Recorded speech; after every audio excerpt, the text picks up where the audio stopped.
আসসালামু আলাইকুম রহমতুল্লাহ।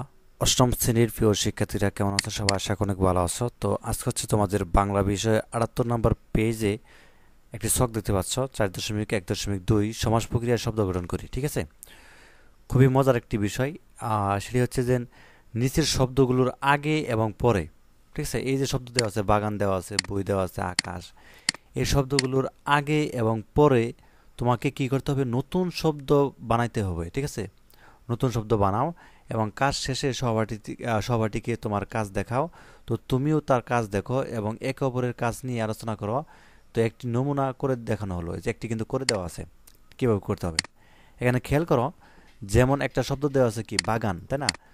তো আগে শব্দ যোগ করে নতুন শব্দ। তো বাগানের আগে কিন্তু কি শব্দ যোগ করছে? ফুল। তাহলে ফুল বাগান, তাই না?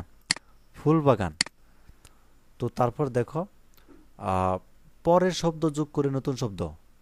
এই বাগানের পরে কিন্তু একটা শব্দ যোগ করেছে, সেটা কি? বাড়ি। তাহলে বাগান বাড়ি। ঠিক আছে, আশা করি বুঝতে পারছো। তো বাকিগুলো এই যে বই দেওয়া আছে, আকাশ, তেল, হাত, মুখ, ঠিক আছে, গড়, রাস্তা, ফল। তো এই বাকিগুলো হচ্ছে তোমাকে পূরণ করতে হবে বা হচ্ছে করতে হবে। এই শব্দগুলোর আগে নতুন শব্দ যোগ করে শব্দ তৈরি করতে হবে। দেন হচ্ছে তোমাকে পরের শব্দ যোগ করে কি নতুন শব্দ তোমাকে কি বানাইতে হবে। তো চলো এটার যে আনসার স্ক্রিপ্ট সেটা তোমাদেরকে দেখাই। তো দেখো বাগানটা দেওয়া আছে, তারপর হচ্ছে বই, যেমন পাঠ্য বই। ঠিক আছে, বইয়ের আগে কিন্তু পাঠ্য বসাই দিছে। তো আগের শব্দ করে কি নতুন শব্দ হলো পাঠ্য বই।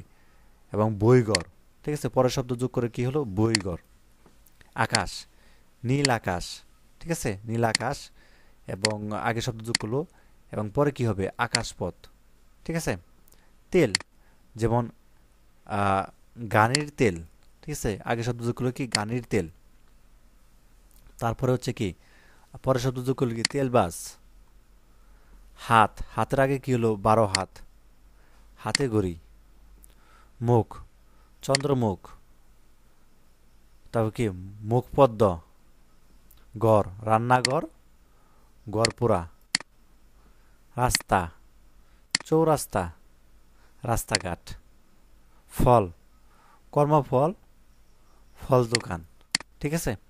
তো এইভাবে হচ্ছে তোমাকে হচ্ছে শব্দের আগে এবং পরে হচ্ছে কি নতুন শব্দ যোগ করে তোমাকে শব্দ বানাইতে হবে। তো 78 পৃষ্ঠার সমাধান হচ্ছে তোমরা পেয়ে গেলে। তো পরবর্তী হচ্ছে আমরা 80 পৃষ্ঠা থেকে শুরু করব। তো এখানে কিন্তু উপসর্গটা অবশ্যই পড়ে নিবে, উপসর্গ কিভাবে গঠিত হয় বা উপসর্গ কি, এখান থেকে একটু পড়ে নিবে উপসর্গ কিভাবে হয়। অযোগ হচ্ছে কাজ, অকাজ, নতুন শব্দ কি? অকাজ। এবং উপসর্গের কি অর্থ?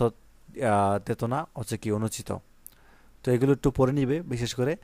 এবং 79 এবং 80 পৃষ্ঠায় কিছু আছে। তো আমরা হচ্ছে 80 পৃষ্ঠা থেকে পরবর্তী হচ্ছে উপসর্গ যুগের শব্দ গঠন করি, এখান থেকে ইনশাল্লাহ শুরু করব। তো পরবর্তী পর্বে। তো ধন্যবাদ সবাইকে এই ভিডিওটি দেখার জন্য। আল্লাহ হাফিজ।